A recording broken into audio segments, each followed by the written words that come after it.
Hello everyone. Today we will talk about how to fix the app of YouTube. We will go to settings. Then we click on apps. After that we will search the app YouTube. And we click. We will on for stop. After that we will go to storage. Then we click on clear cache.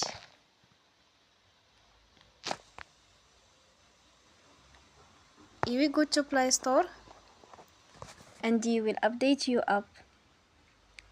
Don't forget to support us by like and subscribe. See you next time and thank you for watching.